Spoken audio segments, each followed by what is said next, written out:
What's going on, everybody? Welcome. Thank you for joining us for another one of our convos, another entry to our convos series. Today, joining us is DANI Baby, stylized as DANI all lowercase. Mm-hmm. Thank you for joining us. Thank you for having me. I'm so excited to be here. Definitely. It's been a really interesting time, and it's really cool to be able to connect with people all over the place and, just talk to them about, their creative endeavors and, just like what we're really out here trying to pursue. So, we want to thank you for joining us. And, it's going to be a really interesting conversation because you're a multifaceted creative. Right? Maybe you can yourself list all the things that you do just to give people a picture. Yeah. So, first and foremost, I'm a singer-songwriter. So I do that. And my dog is banging in the background. Hold on. I'm on a meeting. Sorry. It's all good. Abby, quiet. Yeah. So I also have a lot of animals. So that's part of my thing is also I run a rescue. I started a rescue in during the pandemic because there were so many, our shelters and our rescues were so overwhelmed that I was like, I'll just start my own. So I started my own nonprofit. It's called Rebirth, Rescue, and Animal Sanctuary. So my house is always filled with animals, and it's one of them barking in the background right now. So I love that. So I do that. I'm a singer-songwriter. I play piano. I play guitar. I do like very basic beat production. Like I am not great at it, but it's something I'll be at my house and I'll be able to kind of work up a really, scratch demo and then get in the studio with my producer and kind of like flesh it out, which I really love that I'm able to have like those tools to do that. I'm also a production manager. I was the production coordinator for Kanye West Sunday Service, which was incredible. I was the production coordinator for the IMAX film that he did, which was really awesome. I've also been like a post producer. I've kind of just like done all of it within the realm of it, just like whatever I can get my hands on, I'm in. So, and that includes rescuing animals from all over Los Angeles. At one point I had like 10 kittens at my house. Oh, wow. With my 2 pit bulls, and they're just looking at me like, what's going on? And I was like, we're going to figure it out, guys. We're going to figure it out. It's no big deal. Awesome. Yeah. So I just wanted to ask, like, what was the origins of the name DANI Baby? And also how many Lil Wayne references do you get from that? Right. Quite a few Lil Wayne references. And DANI Baby kind of came from, so I'm sober. I just celebrated 4 years of sobriety. Congrats. And thank you so much. And DANI Baby kind of came from like, I was a pop artist when I was like 14 and 15. And they were molding me, to be very much of like a Britney Spears kind of angle. And I didn't really get to have much of a voice in that because I was a kid and I had like producers and managers and all of this stuff. And so when I was about 16, I just said, like, I'm done with this, like I just want to be a kid and I don't want to handle all the stuff that comes along with it. And so when I finally got back into music, which was when I got sober because I was able to like, be level-headed and clear and see what was going on. DANI Baby is just like the rebirth of my sober self and finding myself through my music. Like when you become sober, you're kind of like a baby again. You're like learning how to walk and talk and act and like social cues and like what's appropriate and what's not appropriate and like how you should act and those things of that nature. So DANI Baby is just like the rebirth of myself through my music. Very cool. Yeah. Thank you. Yeah. Yeah. I hope that names have meaning, it's nice, it's not just a nickname. It has like, that explorative quality to it that's almost like a moniker to remember, right. Like growth. Yeah, no, I love it. And my music, even with this new single that came out, like the backbeat, if you're not listening to the lyrics, it's very poppy and it's very, it's very easygoing. And you can be like, oh, this is just like another bop, Yeah. But then if you listen to the lyrics, you're like, oh, like she's talking about some serious issues that are going on here, Yeah, some really serious issues. And, after like 3 listens, you get it all. You start like, wait, that's what she's talking about in the beginning? You're like, oh, wow, that's heavy to just go right there to like, and then, I mean, wow, like that's like starting out with trauma, but like it's masked in this way, like you said, where the beat and just how the song comes in and feels is so much different. It's almost like candy to your ear. And then that's really funny story. So Dorian Stramler was the audio engineer for Kanye forever, and he's a huge audio engineer throughout the industry. And we became really, really close when we were working together, and he's like family to me now. And I was making my music, but it was just like stuff I'd put up on SoundCloud, just like stuff I made at my house that was just like very personal. And he called me Dead Cricket Lady. He's like, Dani, this stuff is so sad. Like you cannot, like, you're so talented, but this stuff, like, I'm so depressed. Like you can't go in with all of it at once. And I was like, no, I am true to myself as an artist, and I'm just going to be super sad. And he was like, bro, like you have to match it with something. And so when we wrote I Grew Up in LA, I was like, okay, we got to give it this kind of candy beat, to get people like to offset the really vulgar and, really emotional lyrics in this song. And so that's what happened, because he told me I had to stop being Dead Cricket Girl. So. Dani Baby, aka Dead Cricket Girl. I like that. Yeah, pretty much. Yeah, he heard the song and he was like, okay, there we go. He was like, your lyrics are still just as devastating. He's like, but now I can listen to it. He's like, I got the like Sweet and Sour Patch Kids. Like you got the good mixture of it. It's kind of like, what's that saying where it's like you give people hard truths with like candy coating, basically, stuff like that, Exactly. Yeah. And I really wanted people to be able to like be open and receptive to it. So I knew that I had to give them a soft landing while they're like kind of, internalizing what I'm talking about. And I guess about your songwriting, like we've been alluding to, is like you do have this kind of brutal honesty to your lyrics and to how you express yourself. And I guess, has it always been your songwriting style? Did you have to like evolve to that point? And then like also, who are some of like your biggest influences coming up? That because there are a lot of like, I think of like Fiona Apple, who's like very open about everything she has in her songwriting, and somebody like that who also delivers the pop side of things. So like, are those type of artists, have been influences onto kind of your music now? Yeah, absolutely.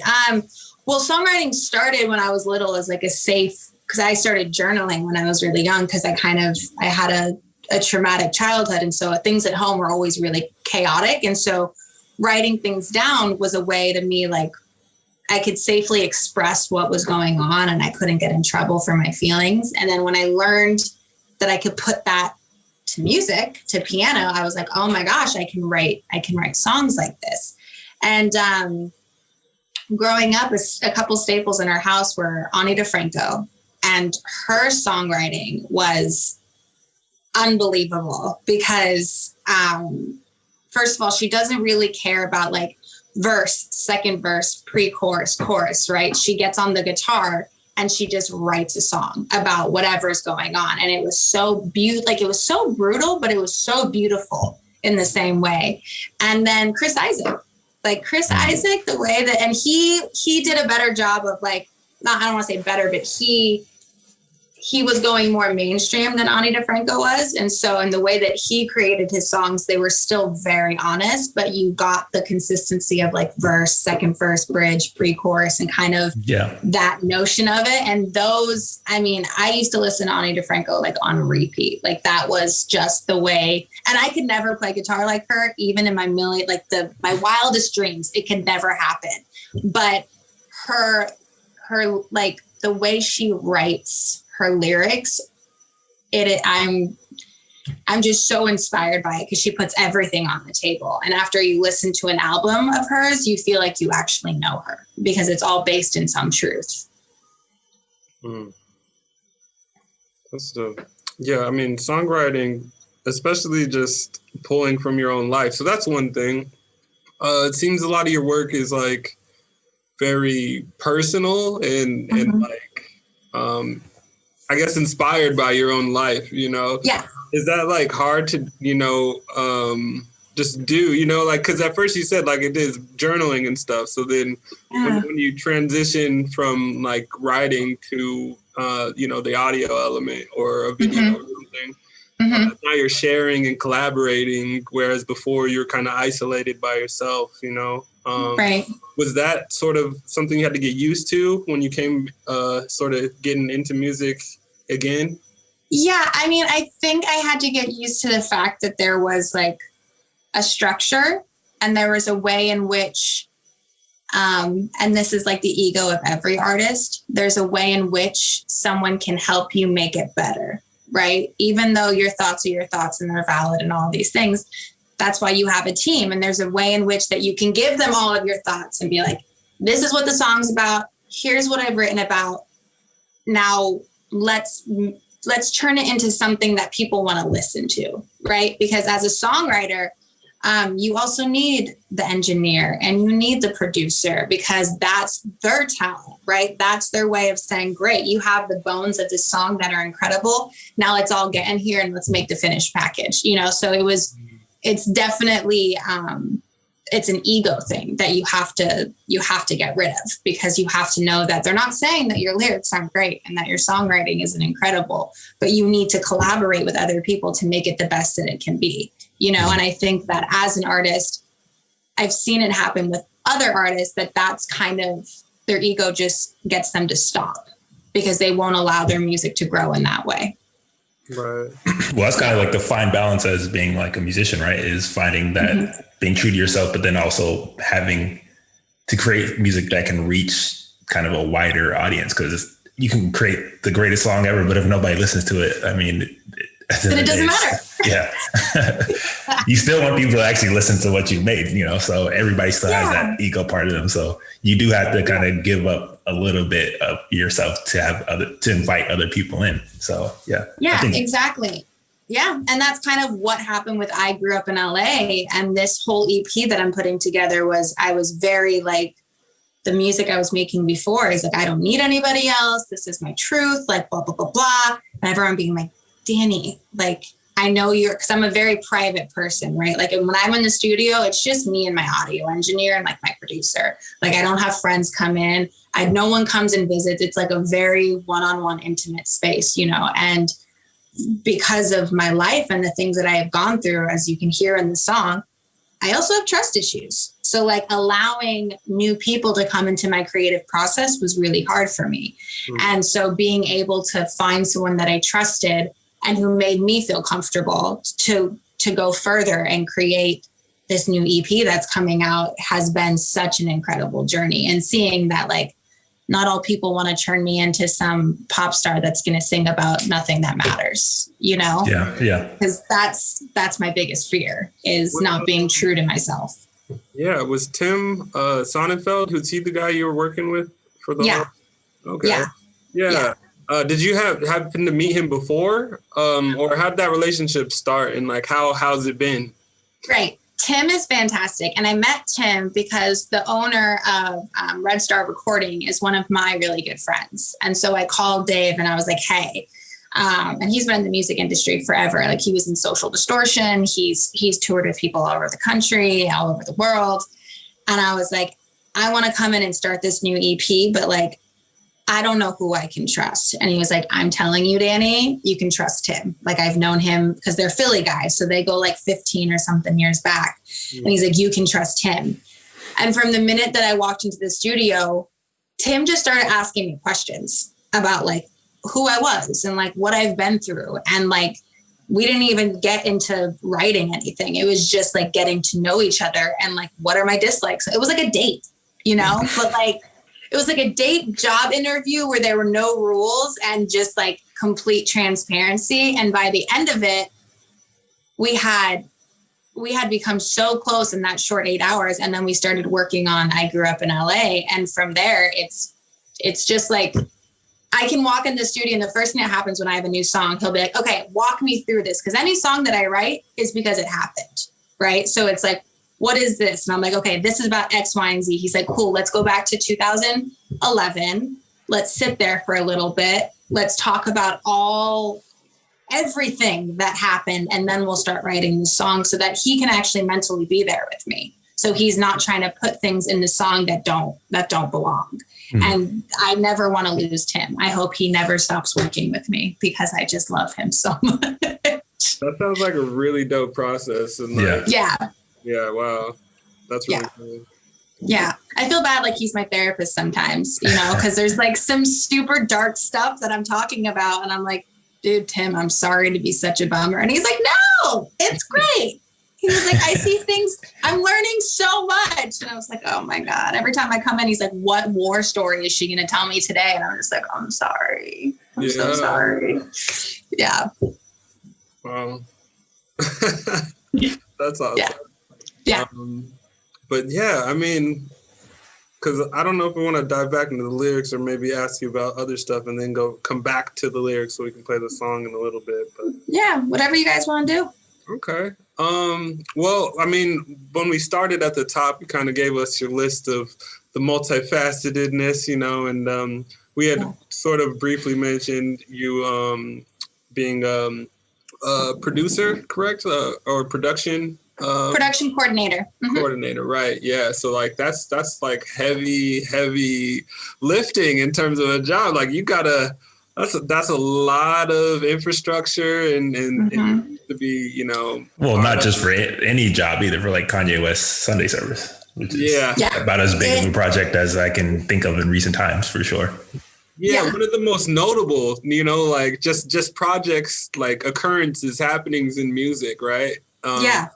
So I would just love to hear your experience with that, like what you grow and learn. What were the difficulties in the, just trying to, overcome the curveballs and stuff, it's just a lot of. It was, first of all, it was probably one of the most incredible things I have ever been a part of, not just professionally, but spiritually, and being able to be a part of going to the rehearsals, and seeing the way that this performance and what it really meant, and that it really was like a church, it was really for healing. That's really all that it was, but it was so beautiful to watch. And it was the busiest I've ever been in my life. It was, and a coordination for that is because there's so many people, and then we're doing things outside, right? So all of the natural elements in the world can mess up a performance, right? It can rain, or you know what I mean? The sun's too bright, or too much outside noise. Yeah, everything could happen, and the permit, and it's just basically like getting every single person, because my job especially was. And this is just how I work, was making sure that everybody was okay, right? Like I was like the mom of the set. Like, are my PAs okay that got there at 3 a.m.? Like, is catering okay? Are the performers okay? Is Ye okay? Is his family okay? Like, is everybody okay? Are the guests okay? You know what I mean? And being responsible for that many so many emotions, was like really draining, but in a beautiful way. And getting to see how much respect he gave to his chorus and how his choir, and really that it was their show. He didn't really perform much at Sunday service. He was just really there, and the coolest part was most of the time we did it outside, and we'd get there at 3:30 or 4 in the morning to set up, because service is at 8 a.m. And we got to watch the sunrise, and like everyone's about to walk out. And it was, I can't describe it. Like the coolest meditation that I ever had was probably those mornings. It was like everything's settled down, everything's in place. The guests are there, everyone's happy. And then you see the choir walk out, and it's like just being sunrise. And they perform these songs that are so powerful. And then when it's done, you're like, how am I even here? Like, how am I a part of this? Like, what happened for me to land here, you know? And I always had an incredible experience. You know, I got to see people, I got to go places, but it's hard work. And I do have to say that, like, I could have never handled that type of job if it wasn't for my spiritual level that I'm at today, and also being sober. Like, it just couldn't happen. Like, the amount of detail that goes into being a production coordinator is crazy. And if anything falls through the cracks, like, I'm done, you know, like I'm done. Like, that's it for me. You know? Yeah. I mean, and he's notoriously known for like focusing on like little details. So I'm sure it was definitely an intense like run of anything. And then, but I'm also sure that was like such a crash course for you on like how to run something like this in the future, and like how to get things done in a certain way musically. And like, I'm sure that experience was second to none. I mean, yeah, it was absolutely incredible. Like, I learned so much from him, and he was always so kind to me. You know, me and Ye had a really wonderful relationship, and yeah, his attention to detail is so helpful, because now, like, I mean, I've always been super organized and kind of OCD in that way, but seeing it from his end and like a production level, and what works and what doesn't, and how you may think that color really doesn't matter, but actually it does. And it changes the entire mood of a performance, you know, or that one note changes the entire mood of a performance. And being able to see that and learn from that, I mean, I'm so blessed from that. You know, it was just absolutely incredible. And people are like, you're working for Sunday service. How did that happen? I'm like, really? I don't know. Like, I don't know how this happened. Like, it just happened. And I can say nothing more than it's, you know, the universe, took me there, because I didn't do anything. You know what I mean? Like, that was not me. You know, it was not me. I just ended up there and did the best that I could. You know, it wasn't something I like sought out to do. And I just remember one day I think we were in Chicago, and I was just like, how did I get here? Like, where am I? You know what I mean? Like, what is going on? But it was great. Yeah. That's awesome, though. I mean, because it's like so many different levels it hits you with, right? Because it's like on one end, it's like, you know, professionally, you're learning, working hard, you know, striving, you know, and then on another end, you're like kind of in awe of just like the experience of just you know, as a guest almost getting to happen to be there for something so crazy is really awesome, you know. Yeah, I still look back at it, and it kind of just like doesn't seem real, you know, that I was like up at front with it every Sunday for almost a year, you know, like it was just, but it was my job, you know, but then I would like take a step back and be like, no, like this is some history in the making, you know, and the credits, it'll say, you know, your name right there, production coordinator. Yeah. So that's gotta, you know. Seeing that on the IMAX film, I was like, okay. I guess it really was there, right? Like that. Yeah. I was like, I can this do did happen. That. Yeah. So I was like, that's like, my name. Musically, were you able to like pick up anything being surrounded by so many, you know, singers and musicians and artists? And like, I don't know if you were too busy to like actually, but I don't know if you just secondhand kind of just soaked up anything musically from the experience. I mean, yeah, definitely. I think like the energy of it, you know, of like, you have to come with like being around like the choir and the way that they loved each other and the way that they worked with one another. I was like, this is the way to like make your music. Do you know what I mean? Because if you're not creating these types of relationships, and also it's a give and take, like whoever my team is, you know, and I'm not courteous and I'm not loving and all of these things. Like I want to be someone that I want to work with.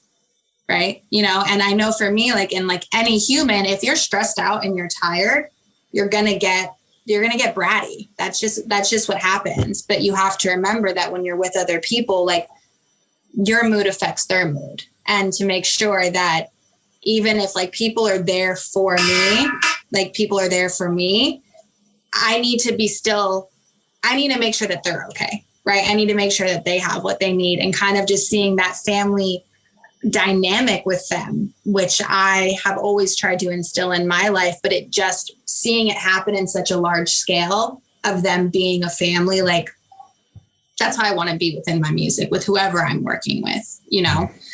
So that was incredible. And detail matters. Like if that one note, if you really think that it could be better and you just don't want to go back to the studio for the, 100th time, but you know that like when you listen to it in the car a million times and that note is still bothering you, like go fix that note, because that note could be the difference between that song hitting and that song not hitting, because I've seen it, that detail matters.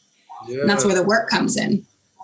That's so interesting. And, a lot of even the way you describe, like with the choir and like, and then with the details and stuff, it kind of reminds me of the artist that you're collaborating with soon, Willow. And just like her vibe seems very detail oriented, but then also very like spirit, like feeling and vibe, and trying to make sure the note communicates the feeling type of thing.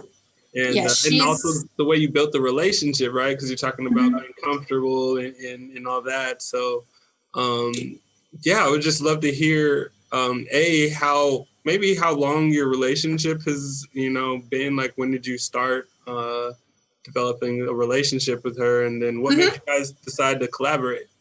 Well, I've been working with her for, we're on the second year. And she's the best person I've ever worked for. She's incredible. She's just like one of the kindest people I had ever met. And we were working one day and she was doing her thing. And I was just, I was there, but it was a late night and I had my headphones on and I was working on a beat. And I thought it was quiet. I had like my big headphones on and I was working on a beat and I was on my laptop, just like doing what I do. And it had gotten silent in the room and she said, "What is that?" And I was like, "Oh, I'm so sorry if that was too loud." And she was like, No, I want to hear that. And I was like, "No, like it's not done." Yeah, not yet. Like, this is not done. Like, cause as much, like she's her, right? Like I respect her as an artist so much that I was like, she can't listen to this. Like, I'm going to be mortified. You know what I mean? It's not even mixed. Like, it's in the very beginning stages. I'm producing this beat and she's like, "DANI, just let me hear it." And I was like, "Oh my gosh, I'm so embarrassed." And I was like, "Okay." So I play it and she loved it. And I was like, you don't have to say it. Like, my feelings aren't going to be hurt. She was like, "No, like this is really good."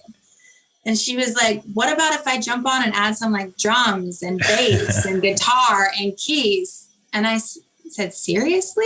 And she was like, "Oh yeah." And watching her, just the fact that she didn't have to like practice anything, the fact that she could just listen to the song and jumped on the bass and played this incredible line throughout the song. And then she listened to it again and jumped on the keys and made this part in the pre-chorus the song wouldn't be what it is without that intro that she just got on the piano and was like, "What about this, dude?" And I was like, "What?"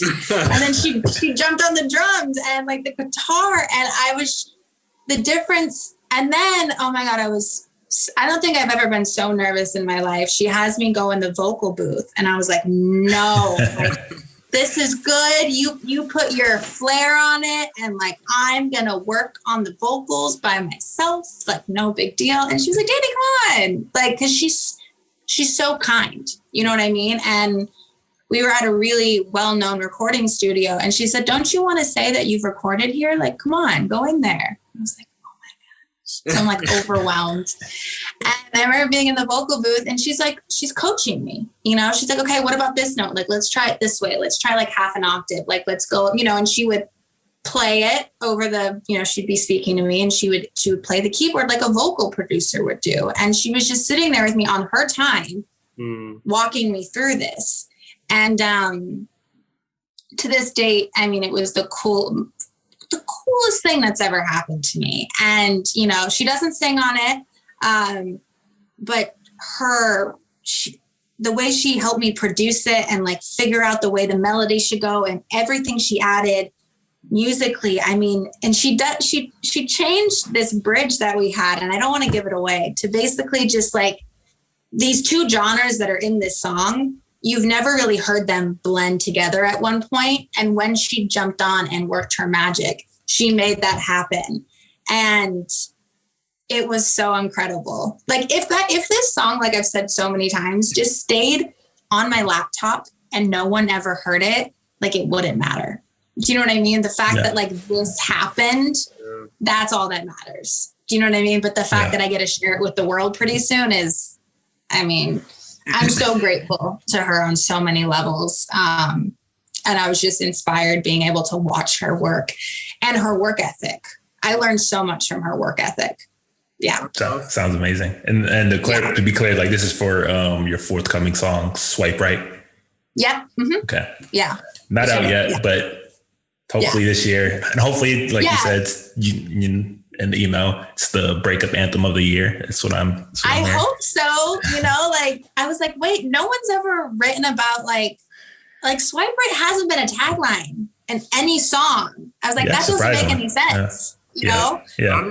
And, yeah. And it's about an ex-girlfriend of mine. And I wish I had never swiped right. You know, that's where it came from, is I messed up. Messed up. I like that. Well, I'm definitely looking forward to hearing that song sometime this year. But the reason that, we came into contact with each other was you just released a single recently called I Grew Up in LA. And I guess if you want to kind of, preface the song a little bit, how it got created, the process behind it, maybe go to a little bit of the lyrics and whatnot. Yeah, absolutely. So I grew up in LA. I actually wrote it originally. It was like 4 or 5 in the morning and I could not sleep. And whenever that happens, it's usually because there's a song sitting in my brain somewhere. So I sat up and I grabbed my guitar and I wrote this really like kind of like angsty song, and what it's about is, so obviously I grew up in LA, that's real. And it's about the trauma that I've endured here from becoming addicted to drugs because of one of my first serious relationships, which I touch on in the first verse. It says, like people think I'm going to say fell in love with blue eyes, but it's, I fell in love with that blue pill and I chased it down with some white girls. So blue pill is oxy and white girls cocaine. And that kind of set me off on my run, as we like to call it, from, 16 until 27. And so the trauma of being addicted to drugs at that young and being in the industry and knowing people in the industry and the things that they ask for from women, of basically like, you do this for me and I'll do this for you. And you're kind of just like so young. And I didn't have a parental figure at that time, really, because of a lot of complicated family issues.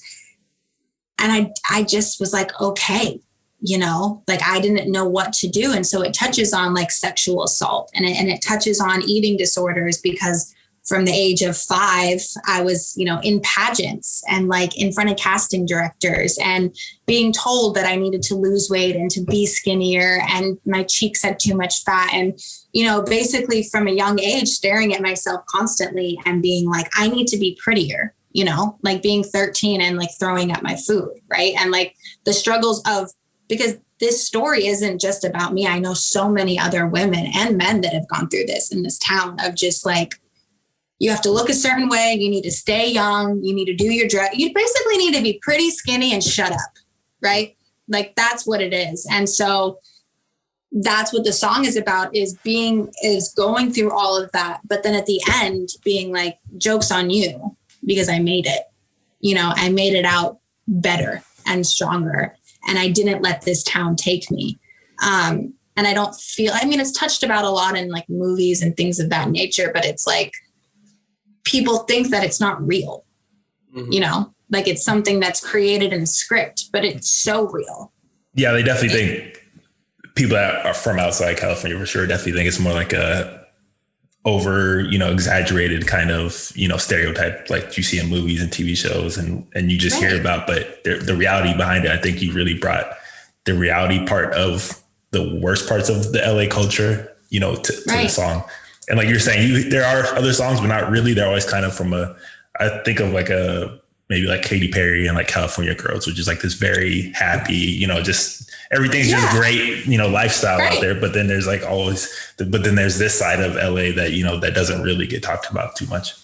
Yeah. No one talks about also what it does to your psyche as a young girl and being put in that spotlight, right? Like finally, like the Britney Spears documentary just came out, you know what I mean? Yeah. But for so long, like it's just starting to get spoken about, but like no one thought that it was wrong to put a 13-year-old girl in a pageant and be based on her looks and then be putting her with these casting directors who are grown men saying that I need to be sexier and I need to look older. I'm 13. You know what I mean? Yeah. And so then I get addicted to drugs and I'm like, okay, I gotta be what they told me I need to be, right? So I'm gonna do whatever you say or tell me to do to be loved and to be validated, right? Because that's what's bred and that's how I make money and that's how I'm cool, right? And it's a load of, you know, BS. It's just, and no one talks about that, like putting your kids, unless you have a discussion with your kids and you're raising them a certain way that you're going to be so present with them, don't do that to them. You know what I mean? Like you need to fully be there even more because the rejection that I felt as a kid, it's insane, you know, and I know it's getting better in the industry now with everything that's come out, but back then, it was not good. Yeah. I mean, like you said, it hasn't really been talked about, but it's kind of starting to kind of creep into more the mainstream, particularly like music, because then there are like a lot of ex-Disney singers and actors and stuff, all these like that are talking more openly about it. And then like their music's becoming kind of, I feel like it's getting to that point where they can openly talk about these issues more. And you know, like, so it is nice to see that things are kind of shifting towards a more realistic and more truthful position, particularly in music and stuff. So. Yeah, absolutely. And it's such a struggle as a female artist to not only be taken seriously, but to be respected, especially if you're not going to do what the old boys want you to do, right? Because that boys club still exists because someone with my talent, if there's two of me, right? There's two Danis, the one that's like, no, I'm not going to do what you want me to do. Probably if it's going to be a lot harder for me to get the same opportunities as Dani 2, who's going to do what they want me to do. You know what I'm saying? Yeah. And so now that we're talking more about it, it can't happen as much. And so I just want to keep talking about it. You know, I want to keep talking about my struggles because that's what music's about for me. It's not about being famous. It's not about people knowing my name. It's that when I was 14, I heard someone's song and I was like, oh, I'm not alone. Like, I'm not the only one that feels like this, you know? And so I want, you know, and I get those messages from people and they're just like, I don't have a huge following, but it could be 50 people, you know, that are like, hey, I wanted to kill myself today. And I listened to your music and I realized that I'm not alone. And I'm like, dude, yeah, that's right. You know what I mean? Like, that's what matters to me is that someone else, I'm connecting with whoever that is. And it could just be that one person, you know, and that's more than enough for me.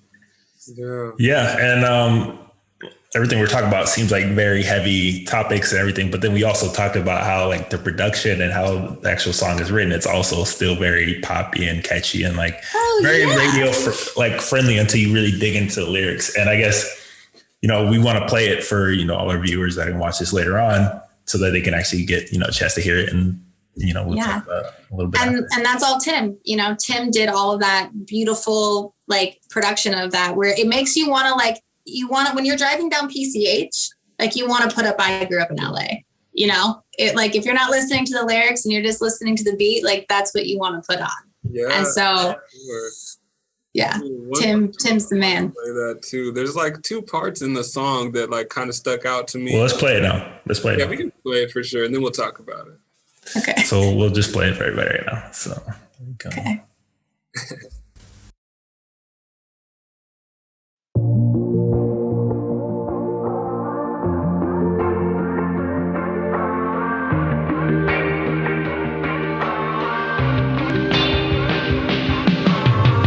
Ran away when I was 16.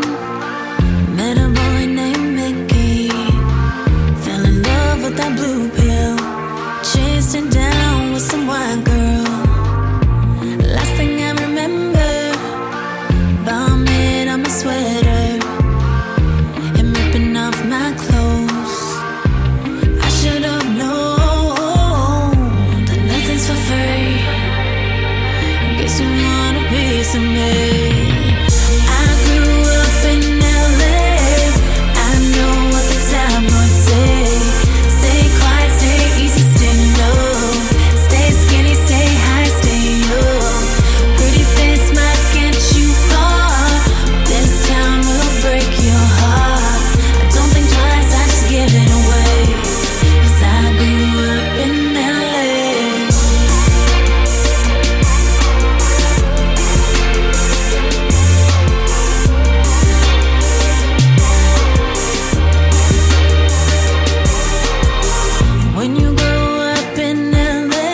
yet, no.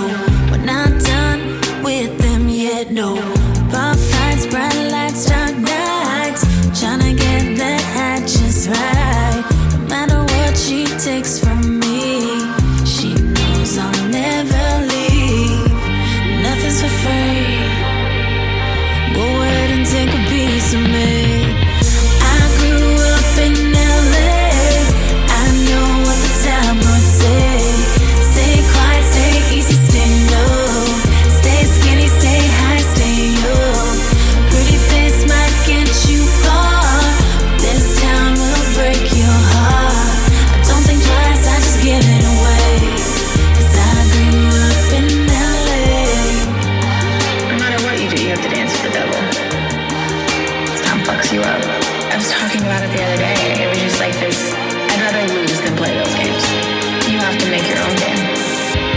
That's the only way to win. I grew up in LA. I know what the tabloids say. Stay quiet, stay easy, stay low. Stay skinny, stay high, stay young. Pretty face might get you far. This town will break your heart. I don't think twice, I just give it away.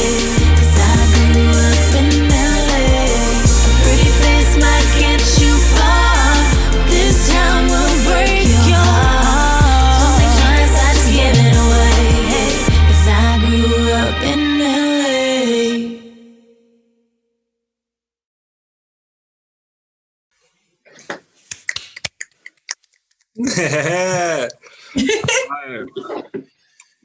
But yeah, I mean, right before we played it, what I was going to ask you about were two parts closer to the end, actually. One was Okay. sort of vocal snippet, where it's like either a phone call or like you just recording, talking, and it's sort of layered over. I was wondering just like about that, like just that part. Yeah, we were in the studio. That's me and Tim, and we were talking about like what inspired that song, you know, and why I wrote I Grew Up in LA and what LA means to me, you know, like because LA isn't just a city to me. LA is like a person to me. LA is a relationship. It's so much more than a town. And so unbeknownst to me, he recorded it. And so for the bridge, he was like, what are you thinking for the bridge? I was like, you know, I kind of want to do a little talking, but I'm not sure, you know, what it would be. He's like, oh, you mean like this? I was like, okay. Smooth. Yeah. That definitely set the tone for like the next part that I was going to ask you about. But like, just like even what you were saying in that part, you said like you have to make your own game because that's the only way to win. Just like saying a lot of empowerment, sort of like fuck that boys club kind of shit that's been going on, and you know taking you know the reins, right? And like I really like that. Yeah, it's so much of that of like fuck the boys club, and also like all of the stereotypes that are put on people, right? Like that I have to be one way, right? That my entire album has to be a pop album, or that I can't, you know, be gay for 6 years and then realize I wasn't gay and that I'm fluid, right? And like get all of that, and that I have to look a certain way and I have to dress a certain way and I can't talk about those things and I can't be successful. And it's like, no, I'm playing my own game. Like these are my roles, you know, and what's meant for me will always be. So fuck what you have to say, essentially, you know? And I don't have to be any which way to succeed. You know, it's literally just up to me because I'm not going to take no for an answer. Yeah. So, yeah. No. Well, across the board, from production to songwriting to everything, it definitely caught my attention and caught our attention. And I think this is a great song. Like, this is a great pop song. You know, for me personally, we get so many emails about artists, musicians and stuff. So not everything quite catches our radar, but you know, I think, like I said, all the little details, they matter so much. Yeah. And I think you nailed all the little details in this song, from the cover art to the lyrics to the production.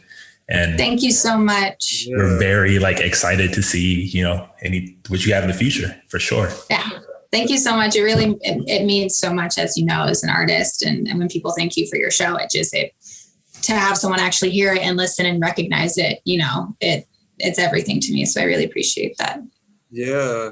The last thing I wanted to mention was those vocals at the end, you know, the layered vocals at the top. I love that, just because they really came over and it felt like kind of how we were talking about Sunday service before, just like it felt like that a little bit, like the way you were laying that.